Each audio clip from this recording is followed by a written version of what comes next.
అందరికీ నమస్కారం. ఈరోజు మనము నొప్పి మాత్రలు అంటే పెయిన్ కిల్లర్స్ వాటి గురించి, స్టెరాయిడ్స్, ఈ మెడిసిన్స్, ఈ మందులు ఎందుకు వాడాల్సి వస్తుంది, ఎప్పుడు వాడతారు, వాడటం వల్ల వచ్చే సైడ్ ఎఫెక్ట్స్ ఏంటి అనేది కొంచెం వివరంగా తెలుసుకుందాం. నేను doctor Srihar Reddy, rheumatologist, Kurnool rheumatology centre, Kurnool. So first అసలు డాక్టర్ రోల్ ఏంటి? మామూలుగా చూసుకుంటే మనం డాక్టర్ దగ్గరికి ఎందుకు వెళ్తాము? ఒకటి, మనకు ప్రాణాల మీదకి వచ్చినప్పుడు మన ప్రాణాలు కాపాడగలరు అనే ఒక నమ్మకంతో. రెండోది, ఏదన్నా బాధ ఉన్నప్పుడు ఆ బాధ తగ్గించగలగడం అనేది ఇంకొకటి. సో డాక్టర్ దగ్గరికి మనం వెళ్తున్నప్పుడు ఎవరైనా మనకు వీళ్ళు మన బాధను తగ్గించగలరు లేదా మన ప్రాణాలు కాపాడగలరు అనే ఉద్దేశంతో వెళ్తాం. ఇందుకు డాక్టర్లు వాడేది ఏం వాడతారు? మందులు వాడతారు. రకరకాలు ఉంటాయి మందులు, జబ్బును బట్టి టాబ్లెట్ల, సిరప్ల, ఇంజెక్షన్లు, రకరకాలు. కానీ వాళ్ళు వాడగలిగేది, ఒక డాక్టర్ ఏదైనా చేయగలిగేది ఈ మందుల ద్వారా మన సమస్యను పరిష్కరించడానికి ట్రై చేస్తారు. ప్రతి మందుకి ఒక పర్పస్ ఉంటుంది, ప్రతి మందుకి ఒక సైడ్ ఎఫెక్ట్ ఉంటుంది. అది డాక్టర్ ఆ మెడిసిన్ ప్రిస్క్రైబ్ చేసే ముందు దాని నుంచి వచ్చే ఉపయోగం ఎంత, అంటే లాభం ఎంత ఆ మందులు వాడడం వల్ల, లేదా దాని సైడ్ ఎఫెక్ట్ల వల్ల వచ్చే నష్టం ఎంత అంటాం. అంటే రిస్క్ వర్సెస్ బెనిఫిట్ అనాలిసిస్ అంటాం. ప్రతి మందుకి ఎంత రిస్క్ ఉంది, ఎంత బెనిఫిట్ ఉంది అనేది చూసుకొని ఆలోచించుకొని మనకు పలానా మందులు వాడితే బాగుంటుంది అని దాన్ని డిసైడ్ చేసి ఆలోచించి ఇస్తారనమాట. అండ్ ఫస్ట్ ఈ కీళ్ళవాతంలో వాడే మందుల గురించి, దీని హిస్టరీ, దీని చరిత్ర చూస్తే 1897 వరకు ఏ రకమైన మందులు లేవు అనమాట. ఇది రోడ్ మ్యాప్ అనుకుంటే ఈ మందుల గురించి. 1897లో బేయర్ కంపెనీ వాళ్ళు first time aspirin medicine lab లో సింథసైజ్ చేశారనమాట. ఆస్పిరిన్ మనకు తెలిసి ఇప్పుడు కూడా మనం వాడుతున్నాం. అఫ్ కోర్స్ ఆస్పిరిన్ కాదు పర్సే, ఓన్లీ ఆస్పిరిన్ వేరే ఇండికేషన్స్ వాడుతున్నాం. ఇప్పుడు పెయిన్ కోసం వాడట్లేదు, నొప్పి కోసము. కానీ ఫస్ట్ కనుక్కున్న పెయిన్ కిల్లర్ మందు ఆస్పిరిన్. అంటే 1897 ముందు ఈ నొప్పుల గురించి వాడగలిగే మందులే లేవు. సుమారుగా 125 సంవత్సరాల ముందు మనకు అసలు మెడిసిన్సే లేవు. ఒకరు నొప్పితో బాధపడతా ఉంటే బాధపడండి అని అనడం తప్ప, ఏవో చిట్కా వైద్యాలు అవి ఇవి చేయడం తప్ప ఏ రకమైన మందులు లేవు. బాధ తగ్గించగలిగే మందులు. సివియర్ పెయిన్ వచ్చింది అంటే వాళ్ళు చాలా వరకు బాధపడుతూనే ఉండాల్సి వస్తుంది అనమాట. ఇమాజిన్ చేసుకోండి, ఇప్పుడు కీళ్ళవాతం ఉన్న వాళ్ళంతా అసలు పెయిన్ కిల్లర్ కూడా లేని రోజు వాళ్ళు ఎంత బాధపడింటారు ఆ పేషెంట్స్ ఆ టైంలో. నెక్స్ట్ అరౌండ్ 1930s, 1930లో 40లో ఈ గోల్డ్, అంటే మన బంగారం ఉంది కదా, ఈ గోల్డ్ నుంచి తీసుకున్న కొన్ని కాంపౌండ్స్, కొన్ని సాల్ట్స్, గోల్డ్ సాల్ట్స్ అంటారనమాట. ఆ మందుల వల్ల కొంచెం కీళ్ళవాతం నయం చేయొచ్చు అని కొంచెం రీసెర్చ్ జరగడం వల్ల అవి వాడేవాళ్ళు. చాలా కాస్ట్లీ మెడిసిన్స్, చాలా సైడ్ ఎఫెక్ట్స్ తో కూడుకున్నవి, చాలా చాలా చాలా మనకు ఆ మందుల వల్ల స్కిన్ రియాక్షన్స్, ర్యాషెస్ చాలా ఎక్కువ వచ్చేవన్నమాట. దెన్ 1959లో ఈ కార్టిసోన్ కనుక్కున్నారు. కార్టిసోన్ కనుక్కున్న వాళ్ళకి నోబెల్ ప్రైజ్ ఇచ్చారు అప్పట్లో. ఎందుకు? ఈ కార్టిసోన్ అనేది ఫస్ట్ స్టిరాయిడ్, అంటే ఆర్టిఫిషియల్ గా ల్యాబ్ లో తయారు చేయగలిగిన మన స్టిరాయిడ్స్ మనం ఏదైతే అనుకున్నామో అది ఫస్ట్ స్టిరాయిడ్ కార్టిసోన్. దీని గురించి ఒక చిన్న కథ ఉంది. అదేమంటే, కథ కాదు, యాక్చువల్ జరిగిన వాస్తవం. ఇది కనుక్కున్నాక ఫస్ట్ ఒక పేషెంట్ కి దీన్ని ఇవ్వాలని నిశ్చయించుకున్నారు. ఆ patient around 30-35 years old girl అనమాట, అమ్మాయి, లేడీ, అరౌండ్ 30-35 సంవత్సరాల అమ్మాయి. ఆమె కంప్లీట్ గా ఈ కీళ్ళవాతం వల్ల కంప్లీట్ బెడ్ రిడన్ అయిపోయింది. అసలు చెయ్యి కాలు కదపలేని పరిస్థితి. మీలో చాలా మంది ఈ బాధ చూసింటారు. ఆ స్టేజ్ లో ఉండింది. ఓన్లీ పెయిన్ కిల్లర్ ఇచ్చేవాళ్ళు, అది కూడా తగ్గట్లేదు. కంప్లీట్ బెడ్ రిడన్ ఉన్న పేషెంట్ కి ఈ రోజు ఇంజెక్షన్ ఇచ్చి డాక్టర్స్ వెళ్ళిపోయారనమాట, రెస్పాన్స్ చూద్దామని. నెక్స్ట్ రోజు వాళ్ళు మార్నింగ్ డాక్టర్ సిస్టర్స్ వచ్చి వార్డులో చూస్తే ఆ పేషెంట్ వార్డ్ అంతా గెంతుతా ఉంది అనమాట, ఎగురుతానే ఉంది, బెడ్ మీద నుంచి ఎగురుతా ఉంది కిందికి పైకి. సో అంటే ఆ మెడిసిన్ వల్ల ఆమెకి అంత రిలీఫ్ వచ్చేసింది. కంప్లీట్ మంచం మీద ఉన్న ఆవిడ ఒక్క రోజులో గెంతుతూ ఎగురుతూ తిరుగుతా ఉంది. అంత రిలీఫ్ వచ్చేసరికి, అంత డ్రాస్టిక్ రిలీఫ్ రావడంతో ఈ కార్టిజోన్ ఒక మ్యాజిక్ బుల్లెట్ అనుకున్నారు అనమాట. అప్పట్లో ప్రపంచం అంతా చాలా ఫాస్ట్ గా వాడడం స్టార్ట్ చేశారు. తర్వాత అఫ్ కోర్స్ తర్వాత చూద్దాం నెక్స్ట్ స్లైడ్స్ లో ఇది వేరే వేటికి వాడవచ్చు అనేది. సో ఈ కార్టిజోన్ అంత బెనిఫిట్ ఉండడం వల్ల వాళ్ళకి సైంటిస్టులకి నోబెల్ ప్రైజ్ కూడా వచ్చింది. కానీ తర్వాత దాని సైడ్ ఎఫెక్ట్లు ఒక్కొక్కటి బయటపడ్డాయి, అది వేరే కథ.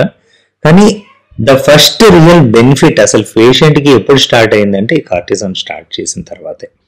దెన్ 1988లో మిథోట్రెక్సేట్ కనుక్కొనబడింది. ఇది ఒక ఇప్పటికీ మీరు చూస్తుంటారు, మనం వారానికి ఒకసారి వేసుకోండి అని ఇచ్చే టాబ్లెట్ ఏంటంటే అది మిథోట్రెక్సేట్. ఇప్పటికీ 1988లో కనుక్కున్నా కూడా ఈ రోజుకి కూడా కోర్ డ్రగ్ అదే. మనం వాడే వాటిలో మోస్ట్ ఇంపార్టెంట్ మెడిసిన్ ఏది అంటే ఆర్థరైటిస్ లో మిథోట్రెక్సేట్.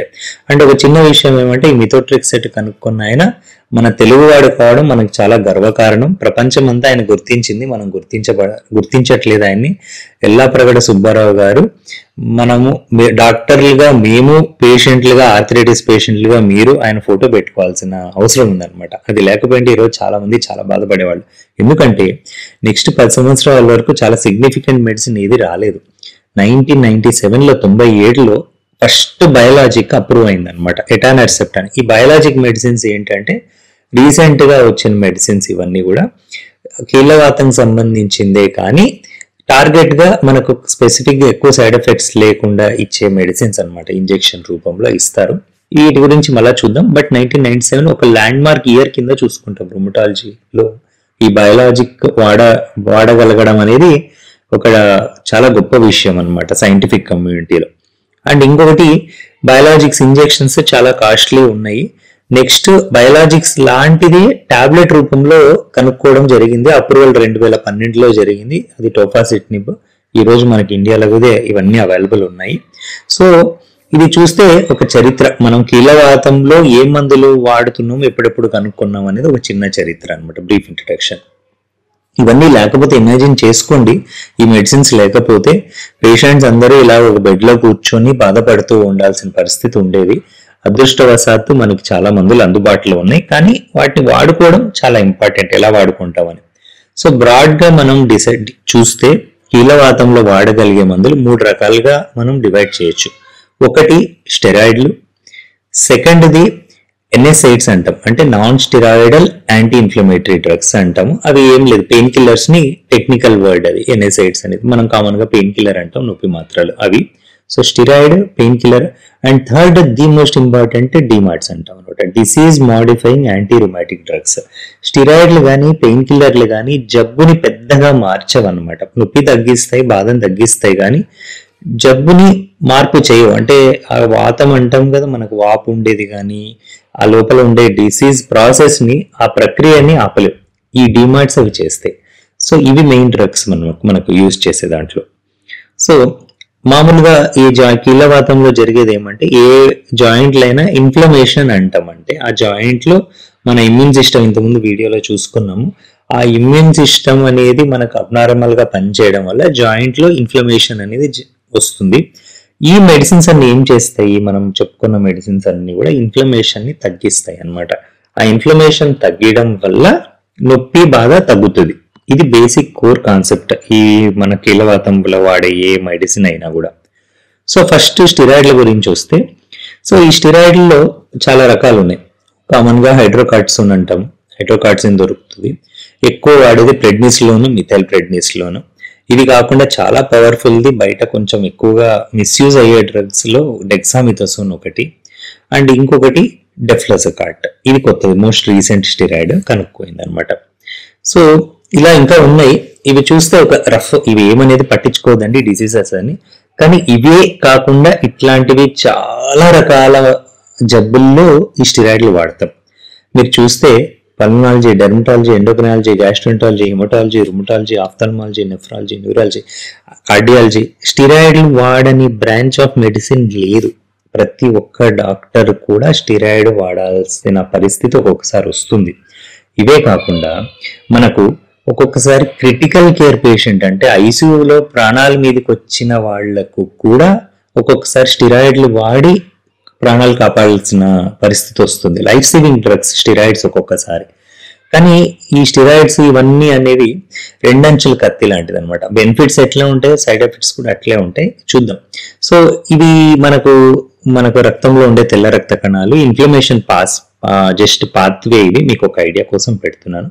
ఈ స్టిరాయిడ్ అనేది మనకి ఏం చేస్తుంది అంటే ఇన్ఫ్లమేషన్ ఏదైతే ఉంటుందో ఈ పాత్వేలో ఈ సెల్స్ ని అణచివేస్తాయి, వాటిని కంట్రోల్ చేస్తాయి. అవి కంట్రోల్ చేయటం వల్ల జబ్బు కంట్రోల్ అవుతుంది. సో అందరికీ కామన్ గా ఏమనుకుంటారంటే స్టిరాయిడ్లు వాడితే కిడ్నీ ఫెయిల్యూర్ అవుతుంది, కిడ్నీ డ్యామేజ్ అవుతుంది అని అనుకుంటారు. అదొక మిస్కన్సెప్షన్, అదొక అపోహ. స్టిరాయిడ్ల వల్ల కిడ్నీలు ఎటువంటి హాని జరగదు, అట్లని వాడాలని కాదు.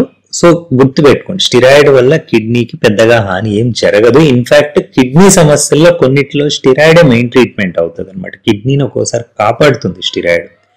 మరి ఇంత మంచి మందులు ప్రాణాలు కాపాడుతాయి అంటున్నారు మీరు, మరి స్టిరాయిడ్లు ఎందుకు వాడొద్దని కూడా అంటారు అని అంటే కామన్ సైడ్ ఎఫెక్ట్స్ చూద్దాం. దాని గురించి మోస్ట్ కామన్, స్టిరాయిడ్ వాడిన వెంటనే పేషెంట్స్ గమనించేది ఏమంటే వెయిట్ పెరుగుతున్నాము అని. సో స్టిరాయిడ్ స్టార్ట్ చేసిన వెంటనే వెయిట్ పెరుగుతారు. వెయిట్ గెయిన్ చాలా చాలా చాలా కామన్ సైడ్ ఎఫెక్ట్. అండ్ ఇంకొకటి ఏమంటే దాంతో పాటు ఫేస్ కూడా ఉబ్బిపోయినట్లు ఉంటుంది అనమాట. పర్టికులర్ గా పొద్దున్న లేస్తూనే మొహం అంతా కొంచెం ఊదిపోయినట్లు ఉంటుంది. సో వెయిట్ గెయిన్ చాలా ఇంపార్టెంట్. అది కాకుండా బోన్స్ వీక్ అవుతాయి, ఆస్టియోపోరోసిస్ అంటాము. బోన్స్ వీక్ అవ్వడము స్టిరాయిడ్ వల్ల జరుగుతుంది. శుక్లాలు, పొర వచ్చిందంటారు కళ్ళకి, క్యాట్రాక్ట్, ఇది కూడా స్టిరాయిడ్ వల్ల వచ్చే సైడ్ ఎఫెక్ట్. అవి కాకుండా పింపుల్స్, స్కిన్ ప్రాబ్లమ్స్ వస్తుంటాయి అన్నమాట, అది కూడా స్టిరాయిడ్ వల్ల వచ్చే ఛాన్స్ ఉంటుంది. ఇది కాకుండా బీపీ లేని వాళ్ళకి బీపీ రావచ్చు, ఉన్న వాళ్ళకి ఎక్కువ కావచ్చు. అలాగే షుగర్ లేని వాళ్ళకి షుగర్ రావచ్చు, ఉన్న వాళ్ళకి ఎక్కువ కావచ్చు. సో ఎవరన్నా స్టిరాయిడ్ మందులు మొదలు పెడుతుంటే ఆల్రెడీ బీపీ షుగర్ ఉన్న వాళ్ళు కొంచెం మీ ఫిజిషియన్ ని కానీ ఎండోక్రైనాలజిస్ట్ ని కానీ డాక్టర్ని కలిసి బీపీ షుగర్ మెడికేషన్స్ కొంచెం అడ్జస్ట్ చేసుకోవాల్సి వస్తుంది. దానికి ప్రిపేర్డ్ ఉండి డాక్టర్ని కలిసి అడ్జస్ట్ చేయించుకోవాల్సి ఉంటుంది. ఇవే కాకుండా ఇంకా చాలా సైడ్ ఎఫెక్ట్స్ ఉంటాయి. మూడ్ డిస్టర్బెన్సెస్, హార్మోనల్ డిస్టర్బెన్సెస్, ఇలా ఉంటాయి, చెప్పుకుంటూ పోతే ఉంటాయి. కానీ ఇవి కామన్ గా మనం చూసేవి మోస్ట్ ఇంపార్టెంట్ అనమాట స్టిరాయిడ్ వల్ల వచ్చే సైడ్ ఎఫెక్ట్స్. అండ్ దెన్ ఇందాక అనుకున్నట్లు పెయిన్ కిల్లర్స్, ఎన్ఎస్ఐడ్స్, వీటిలో ఇవి ఏంటివి అంటే వీటిలో కామన్ గా మనకు అందరికి చాలా మందికి తెలుసు డైక్లోఫెనాక్, అసిక్లోఫెనాక్, ఎట్రికాక్సిబ్, నాప్రోక్సిన్, ఇబుప్రూఫెన్, పైరాక్సికమ్. ఇది కాకుండా నిముసిలైడ్ అంటాం, నైస్ అని కామన్ గా దొరుకుతుంటది. ఇవన్నీ పెయిన్ కిల్లర్, సాధారణంగా మనకు మార్కెట్ లో రెగ్యులర్ గా అవైలబుల్ ఉండేది, ఎక్కువ వాడే పెయిన్ కిల్లర్స్ ఇవి.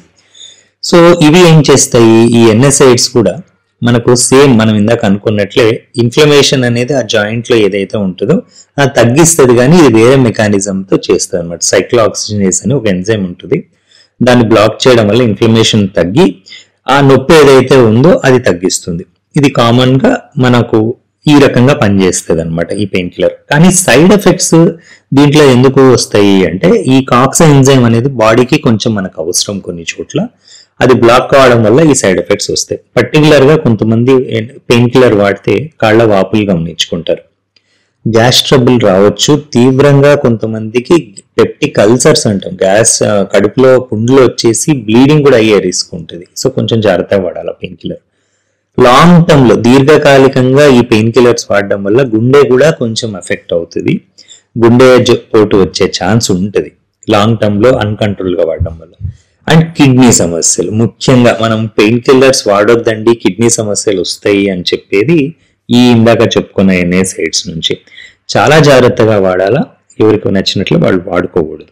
అండ్ ఇంకొకటి DMarts, disease modifying anti rheumatic drugs అనేది చాలా పెద్ద టాపిక్, దాని గురించి ఇంకొక వీడియోలో మనం చెప్పుకుందాం. కానీ గుర్తుపెట్టుకోండి డిమార్ట్స్ అనే డ్రగ్స్ ఒకటి ఉంటాయి అనేది కూడా గుర్తుపెట్టుకోండి. అందరికీ తెలిసిన కథ ఒకటి ఉంది, కుందేలు తాబేలు కథ. అవి రెండు పోటీ పెట్టుకుంటాయి, కుందేలు మధ్యలో పడుకుంటుంది, దానివల్ల ఎంత వేగంగా వెళ్ళగలిగినా కూడా అది ఓడిపోతుంది, అల్టిమేట్ గా తాబేలు అనేది గెలుస్తుంది అనమాట. సో దీనికి ఒక సామెత కూడా చెప్తారు, slow and steady wins the race అని. ద సేమ్ వే అలాగే ఈ స్టిరాయిడ్స్, పెయిన్ కిల్లర్స్ అనేవి కుందేలు లాంటివి, ర్యాపిడ్ గా పనిచేస్తాయి. ఈ రోజు వేసుకుంటే 1-2 hours లో దాని ఎఫెక్ట్ స్టార్ట్ అవుతుంది, ఎంత బాధ ఉన్నా తగ్గించుంటుంది. And at the same time effect కూడా ఎక్కువ ఉండదు, దాని ఎఫెక్ట్ అయిపోతూనే ఆటోమేటిక్ గా కుందేలు అలసిపోయి పడుకున్నట్ల అవి కూడా దాని ఎఫెక్ట్ అయిపోతూనే మళ్ళీ పెయిన్ స్టార్ట్ అవుతుంది. అండ్ తాబేలు స్లోగా స్టడీగా పనిచేసే డిమార్ట్స్ లాంటిది అనమాట. ఈ డిసీజ్ మాడిఫైయింగ్ డ్రగ్స్ కొద్ది కొద్దిగా పనిచేసి మందులు మనకు దాని బెనిఫిట్ కనపడడానికే ఆ మందుల బెనిఫిట్ మనకు 2 నెలలు పట్టొచ్చు, 1.5 నుంచి 6 to 8 weeks అంటాం అనమాట. కనపడడానికి. అండ్ బట్ మాక్సిమం ఎఫెక్ట్ కూడా 3-4 మంత్స్ కంటిన్యూ వాడితే గానీ అవి ఫుల్ ఎంత పని చేస్తాయని చెప్పలేం. ఇవి స్లోగా పనిచేస్తాయి, స్టడీగా పనిచేస్తాయి అండ్ మిమ్మల్ని గెలిపిస్తాయి కూడా. సో ఇది గుర్తుపెట్టుకోండి. ఓకే, మరి ఎలా వాడాలి ఈ స్టిరాయిడ్ పెయిన్ కిల్లర్ అనేది? సాధ్యమైనంత తక్కువ మోతాదులో, ఎంత తక్కువ డోసులో వాడితే అంత మంచిది. అండ్ సాధ్యమైనంత తక్కువ సమయం కూడా, ఎన్ని తక్కువ రోజులు వాడగలిగితే అంత మంచిది. ఇది చాలా important. The least possible dose for the least possible time అంటాం అనమాట. దెన్ సరే, ఇన్ని ప్రాబ్లంలు ఇన్ని వాడొద్దు అంటున్నారు, మరి అసలు ఎందుకు వాడుతున్నారు డాక్టర్ గారు మీరు స్టిరాయిడ్లు పెయిన్ కిల్లర్లు అసలు ఎందుకు ఇస్తున్నారు అంటే, దీన్ని బ్రిడ్జ్ థెరపీ అంటాం. అంటే మనం ఒక వంతెన దాటాలి, ఒక బ్రిడ్జ్ ఉంటుంది, దాన్ని దాటాలి. ఏంటి ఆ బ్రిడ్జ్ అంటే, ఇందాక మనం చెప్పుకున్నట్ల డిమార్ట్స్ పని చేయడానికి 1.5-2 నెలలు టైం పట్టొచ్చు. అంత నొప్పితో అంత బాధతో ఇంట్లో పని కూడా చేసుకోలేని, బయటకి వెళ్ళలేకుండా బాత్రూమ్కి వెళ్ళడానికి ఇబ్బంది పడే వాళ్ళకి 2 నెలలు ఇదే బాధపడాలమ్మా మీరు, 2 నెలలు తట్టుకోవాలి అని చెప్పరు డాక్టర్లు. సో ఆ బాధ తగ్గటానికి ఆ పీరియడ్ ఏదైతే ఆ 1-2 నెలలు టైం ఉందో ఈ మెయిన్ మెడిసిన్స్ పని చేయడానికి, దాన్ని దాటడానికి, ఆ పీరియడ్ దాటడానికి ఒక బ్రిడ్జ్, ఒక వంతెన లాగా మనం ఇవి వాడుకుంటాం అనమాట. స్టిరాయిడ్ కానీ పెయిన్ కిల్లర్ కానీ. అది కూడా ఇందాక అన్నా కదా, ఎంత తక్కువ డోసులు వీలైతే అంత తక్కువ, పేషెంట్ పరిస్థితి బట్టి వీలైనంత తక్కువ డోసులో వీలైనంత తక్కువ టైం కూడా ఇవ్వడానికి ట్రై చేస్తాం ఈ బ్రిడ్జ్ థెరపీ. ఆ 1-2 నెలలు దాటగలిగితే ఈ వేరే మందులు అంత లోపల పని చేస్తే, అదృష్టవశాత్తు బాగా పనిచేస్తే దాన్ని ఇమీడియట్ గా స్టాప్ చేసేస్తాం ఆ 2-3 మంత్స్ లో.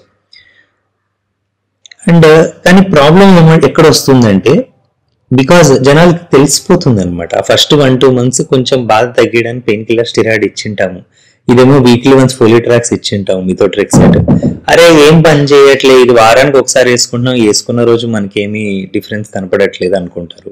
ఇదేమో పొద్దున్న వేసుకుంటే పొద్దున్న పెయిన్స్ ఉండింటాయి, కొంచెం 1-2 గంటలు అయ్యేసరికి ఫుల్ పెయిన్ తగ్గిపోయి ఉంటుంది స్టిరాయిడ్ పెయిన్ కిల్లర్ వేసుకుంటే. సో పేషెంట్ కి ఆ మందులు పని చేయట్లేదు, ఈ మందులే పని చేస్తున్నాయి అని అనుకుంటారు. వాళ్ళు చేసే తప్పేమంటే, నెక్స్ట్ దగ్గరున్న మెడికల్ షాప్కి వెళ్ళి, ఇవన్నీ వద్దు మాకు, వేరేవి ఏం పని చేయట్లేదు, మాకు ఈ పెయిన్ కిల్లర్ ఏదైతే ఉందో ఇది పొద్దున్న, ఈ స్టిరాయిడ్ ఏదైతే ఉందో అది రాత్రి వేసుకుంటాము, చాలు మాకు ఇవి అని చెప్పి ఆ మందులు తెచ్చుకొని వాడటం స్టార్ట్ చేస్తారు. ఇక్కడ ఇద్దరు తప్పు చేస్తున్నారు. ఒకటి, పేషెంట్ సొంతంగా వైద్యం చేసుకుంటున్నారు, ఏం వాడాలా ఏం వాడకూడదు అని తెలియకుండా వాళ్ళు చేసుకుంటున్నారు. రెండోది, మెడికల్ షాప్ వ్యక్తి, ఆయన కూడా అంతే. సరే ఎమర్జెన్సీకి ఇస్తున్నారు, ఒక 5-10 ఒక స్ట్రిప్ ఇచ్చారు, కానీ చెప్పాలి, ఎడ్యుకేట్ చేయాలి పేషెంట్కి, ఈ మందులు వాడకూడదండి, ఇవి వాడితే మీరు చాలా ఇబ్బంది పడతారు, డాక్టర్ని సంప్రదించి డోస్ మార్పించుకోండి అని చెప్పి ఆయన మెడికల్ షాప్ ఆయన కూడా చెప్పగలగాలి. సో తెలియక పేషెంట్ వాడిన ఆయన కరెక్ట్ చేయాలా, తెలిసి పేషెంట్ అసలు వాడకూడదు. సో డాక్టర్ని కలిసి ఏం వాడాలా అనేది ఖచ్చితంగా ప్రిస్క్రిప్షన్ బట్టి ఎంత మోతాదులో మనం వాడాలి అనేది డాక్టర్తో మాట్లాడి డిస్కస్ చేసి డిసైడ్ చేసుకొని మీరు మెడిసిన్ వాడుకోవాలి. ఎవరికి నచ్చినట్లు వాళ్ళు డోసులు వాడుకుంటే చాలా చాలా చాలా ఇబ్బంది పడతారు ఫ్యూచర్లో. గుర్తుపెట్టుకోండి, తాబేలు కుందేలు కథ. మీరు కుందేల్లాగా ఉండి ఓడిపోతారా, తాబేలు లాగా ఉండే మెడిసిన్స్ వాడి గెలుస్తారా ఈ జబ్బు మీద ఉన్న యుద్ధంతో?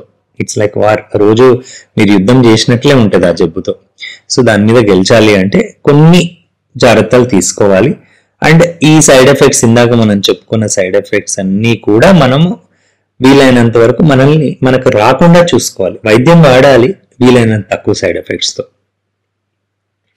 అండ్ లాస్ట్ ఒక చిన్న సమ్మరీ, మెడికేషన్ అడ్హెరెన్స్ అంటాం అనమాట. అంటే మెడిసిన్స్ కరెక్ట్ గా వాడగలగాలి అనేది చాలా ఇంపార్టెంట్. అందరూ మనం మిస్ అవుతా ఉంటాం చాలా మంది.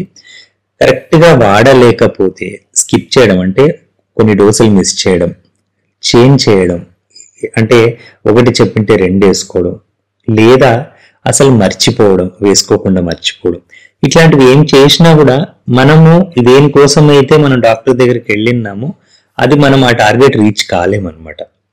ఇందుకు ఇవి చేయకుండా ఉండడానికి కామన్ గా మనకి ఏమంటే పిల్ బాక్స్ అని ఉంటది అనమాట. మామూలుగా అమెజాన్ లో కానీ ఫ్లిప్కార్ట్ లో కానీ ఎక్కడైనా దొరుకుతాయి. ఒక పిల్ అంటే దాంట్లో లేబుల్స్ ఉంటాయి, సోమవారం, మంగళవారం, బుధవారం అని. ఒకవేళ పేషెంట్ కి అర్థం కాలేని వాళ్ళు ఉంటే అట్లా ఒక పిల్ బాక్స్ కొనుక్కొని ఇంట్లో వాళ్ళు చిన్నగా దాని టాబ్లెట్స్ కట్ చేసేసి ఏ రోజు మందులు దాంట్లో పెడితే వాళ్ళు దాన్ని చూసుకొని వేసుకుంటారు. వీటిలోనే కొంచెం ఆ సోమవారం, మంగళవారం చదువుకోలేని పేషెంట్స్ కోసం కూడా కలర్ కోడెడ్ బాక్సెస్ ఉంటాయి.